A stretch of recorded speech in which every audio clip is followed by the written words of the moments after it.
Greetings from SS Class 9 Science Unit 7 Heat Part 5 Heat or Thermal Capacity.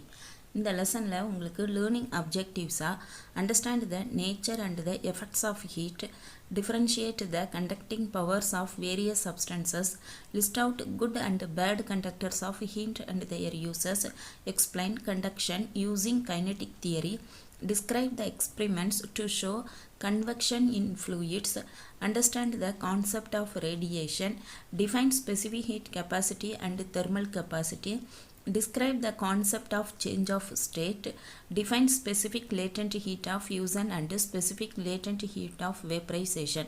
இதெல்லாம் உங்களுக்கு learning அப்ஜெக்டிவ்ஸாக கொடுத்துருக்காங்க. இன்றைக்கி நம்ம தெர்மல் கெப்பாசிட்டினா என்னன்னு பார்க்க போகிறோம். இந்த கியூஆர் கோடு லிங்க்கும் ஐசிடி கார்னர் லிங்க்கும் கீழே டிஸ்கிரிப்ஷன் பாக்ஸில் கொடுத்துருக்கோம். ஐசிடி கார்னர் லிங்க்கில் போனீங்கன்னு சொன்னால் உங்களுக்கு இந்த மாதிரி காட்டும். இது வந்து சாலிட், இதை நீங்கள் லிக்யூட், கேஸ் அப்படின்னு சேஞ்ச் பண்ணிக்கலாம். இதில் உங்களுக்கு வேணுங்கிற இந்த எலமெண்ட்டை வந்து நீங்கள் சூஸ் பண்ணிக்கலாம்.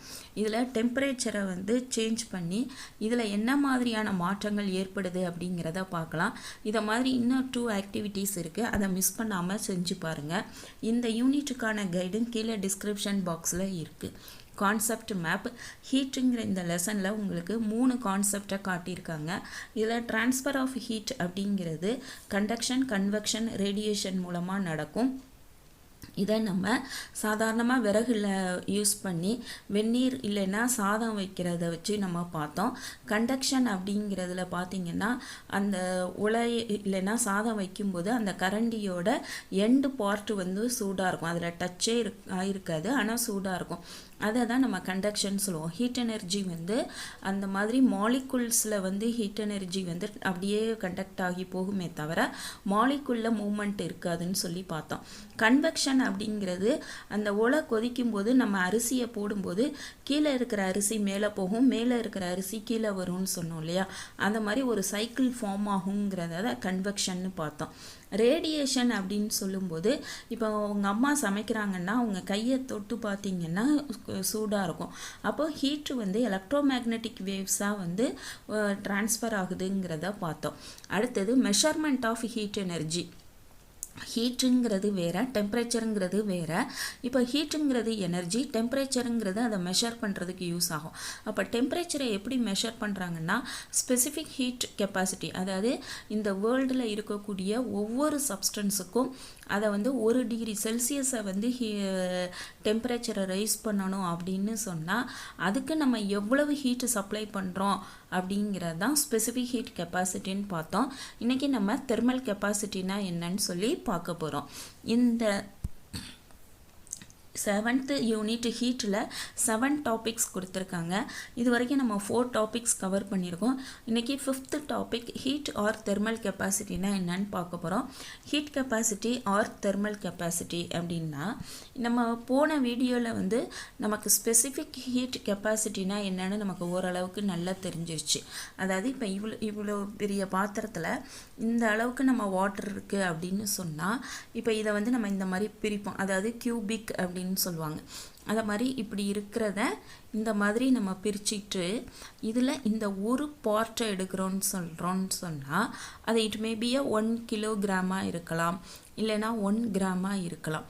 அந்த ஒரு பார்ட்டை வந்து இப்போ 1 டிகிரி செல்சியஸ் வந்து நீங்கள் ரைஸ் பண்ணணும். இப்போ ரூம் டெம்பரேச்சரில் 32 டிகிரி செல்சியஸ் இருக்குன்னா அதை 33 டிகிரி செல்சியஸாக மாற்றுறதுக்கு நீங்கள் எவ்வளவு ஹீட் எனர்ஜியை சப்ளை பண்ணுறீங்கிறதான் அந்த பொருளுக்கான ஸ்பெசிஃபிக் ஹீட் கெப்பாசிட்டி. அதான் heat required to raise the temperature of unit mass. இதுதான் இந்த இடத்துல ரொம்ப முக்கியம். Of a body by 1 degree Celsius. இதை தான் நம்ம ஸ்பெசிஃபிக் ஹீட் கெப்பாசிட்டின்னு சொல்லுவோம். அப்போ ஹீட் கெப்பாசிட்டினா என்ன சொல்லுவோம்னு சொன்னால் இந்த ஹோல் இதையும் ஹீட் பண்ணுறதுக்கு எவ்வளோ எனர்ஜி தேவைப்படுது அப்படின்னு சொல்லும்போது இந்த இடத்துல நம்ம அந்த மாஸை கன்சிடர் பண்ண மாட்டோம், ஹீட்டை மட்டும்தான் கன்சிடர் பண்ணுவோம். அதான் ஹீட் கெப்பாசிட்டி.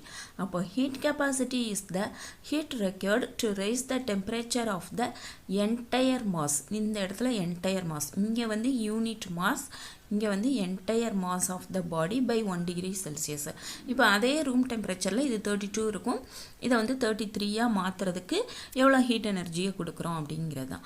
அப்போ ஹீட்டுனாலும் தெர்மல்னாலும் ஒன்று தான். அப்போ heat capacity or thermal capacity is defined as the amount of heat energy required to raise the temperature of your body by 1 degree Celsius. அங்கே என்ன படிச்சிருப்போம்னா இதே லைன் தான் வரும். ஆனால் இந்த இடத்துல to raise the mass of a unit mass of a substance அப்படின்னு இப்போ இந்த இடத்துல ஒரு லைன் ஒரு வேர்டு வரும். அதை தான் அதுக்கும் அந்த ஸ்பெசிஃபிக் ஹீட் கெப்பாசிட்டிக்கும் இதுக்கும் உள்ள டிஃப்ரென்ஸு. இங்கே வந்து என்டையர் மாஸுங்கிறதுனால நம்ம அதை அந்த வேர்டை வந்து சொல்லலை. அப்போ amount of heat energy required to raise the temperature of a body by 1 degree Celsius. அங்கே வந்து ஸ்பெசிஃபிக் ஹீட் கெப்பாசிட்டியை சிங்கிற லெட்டரில் சொல்லுவோம், இங்கே வந்து ஹீட் கெப்பாசிட்டியை சி டேஸ் அப்படின்னு சொல்கிறோம்.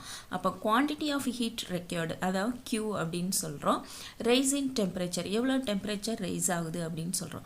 ஹீட்டுங்கிறது எனர்ஜி, அதனால் அதோட யூனிட் வந்து ஜூல் அப்படின்னு போடுவோம். இப்போ டெம்பரேச்சரை வந்து நம்ம சயின்டிஸ்டாக இருந்தால் கெல்வின்னு போடுவோம், இல்லைன்னா நம்ம வந்து டிகிரி செல்சியஸ் கெல்வின் போட்டுக்கலாம், இல்லைன்னா டிகிரி செல்சியஸ் போட்டுக்கலாம். அப்போ இந்த சி டேஸோட யூனிட் வந்து இதுதான் அப்படின்னு சொல்கிறாங்க.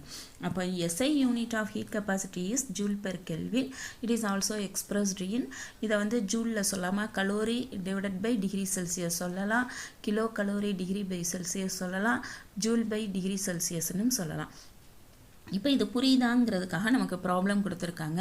ஒரு அயன் பால் எடுத்திருக்காங்க, அதை வந்து ஹீட் எனர்ஜி வந்து 5000 ஜூல் ஹீட் எனர்ஜியை வந்து கொடுத்து அதை 20 கெல்வின் ஹீட் ரைஸ் பண்ணியிருக்காங்க. அதாவது 50 கெல்வின்லேருந்து 70 கெல்வினாக மாற்றிருக்கலாம், இல்லை 70லேருந்து 90 கெல்வினாக மாற்றிருக்கலாம்.